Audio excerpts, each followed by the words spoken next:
Hello, I'm starting this in the greenhouse on 92, which is the half plot I share with Andy, and starting in the greenhouse basically so I can show off.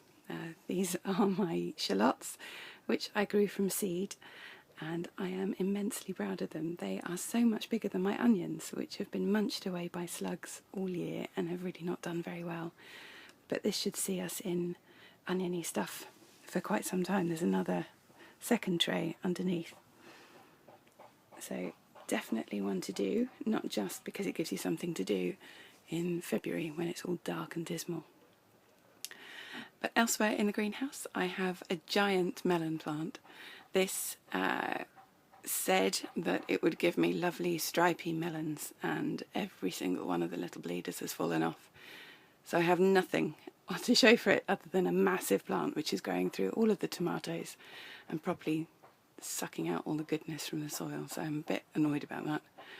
I'm not broken. I am going to try it again next year, but probably be a bit more assiduous in trying to hand pollinate. Then underneath there I have a small forest of basil, which again I've never grown from seed before, and it is so much more peppery than anything you buy in the supermarket.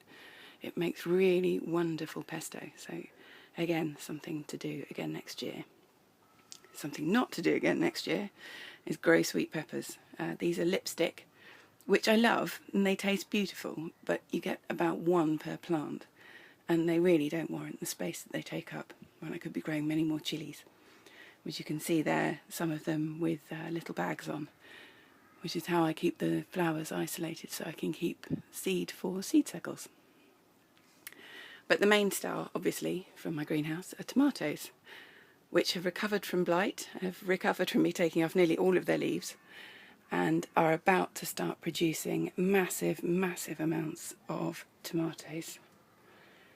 So this one is one of my favourites. It is called Blush, and it has beautiful stripes on it. It's a gorgeous flavour, sort of tart but still very tomatoey. So, yum. Can't wait for loads of those to kick in. And the last thing I suppose I've got in here, other than chilies, the lemongrass you can't really see because it's too bright in here, is this. This is Stevia, which again, very excited about, and I do keep having the odd leaf because they taste so good. I have no credit for growing this at all. I bought it as a very small plant from the Hampton Court Flower Show from Pennard Plants, who are brilliant. You can see the difference. That's in a big pot. My really rather puny seedling is there. So I must have started off way too late with these. And of an entire packet of stevia, only those two seedlings have made it. One of them's been munched by a snail, so it's not long for this world either. So yeah, stevia, lovely. We'll see what that's like in cakes later on. And then outside here I have Roo Bobs, which have recovered very well from their transplanting from over the other side of the plot earlier this year. The little fuchsia, so Winston Churchill, it's just about to start flowering again because I took all the buds off, which turned out to be really tasty too. I've been eating those. And here is a huge chilli plant. It's called Trevor Averna, and for anyone in the Twitter seed circle who's watching this, this is one of the things you're going to be getting. They are hot. They change from white through orange and then to red, but I've just eaten one of the white ones and had to go and eat emergency raspberries. They're really, really rather spicy. I don't know quite what I was expecting, but not that much heat in something that pale. And next here is a pepino, which has, if I just lift this leaf, some, whoops, sorry, pepino melon pear things on it. Not grown those before. I have no idea what they're going to taste like. Hopefully nice, but they look pretty. So that's it for outside the greenhouse. Then over here are my saffron beds, which are looking very neat and tidy, and have two 250 odd corms in there. One of them's been topped up by hops, which smells beautiful still. It's very, very beery, and it's keeping the foxes off, I think. And then down here I have some spare brassicas. So red Russian kale and pak choi. Further on from that, these are black cocoa dwarf beans, which I'm supposed to be saving for the Heritage Seed Library, but to be honest, I've got 6 plants out of 70, and I think that will barely replenish my stocks of seed. It's been pretty awful for slugs down here, as you've probably gathered from my moaning. And on the permanent planting again, that was a really large globe artichoke, and then something ate it. I don't quite know what. I think it was probably caterpillary. But the leaves ended up being like lace, and I took pity on the poor sod and composted it a couple of weeks ago, and I already have new life from the depths, so I'm very grateful it's not dead anyway.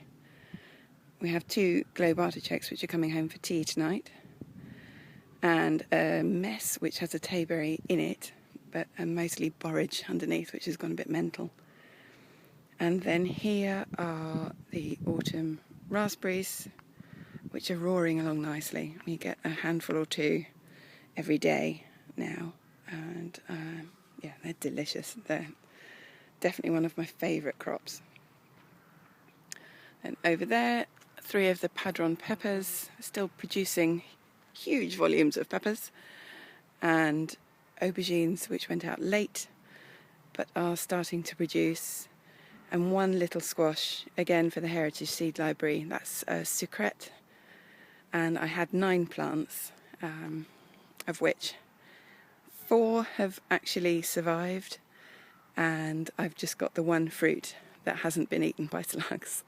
You can see there's a flower behind there, possibly you can see it, which has been munched away.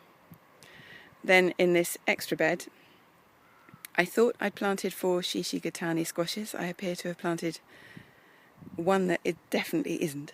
I have no idea what it is, so I'll be looking forward to seeing what squashes develop. There are a couple under there, and I've taken to hand pollinating them all.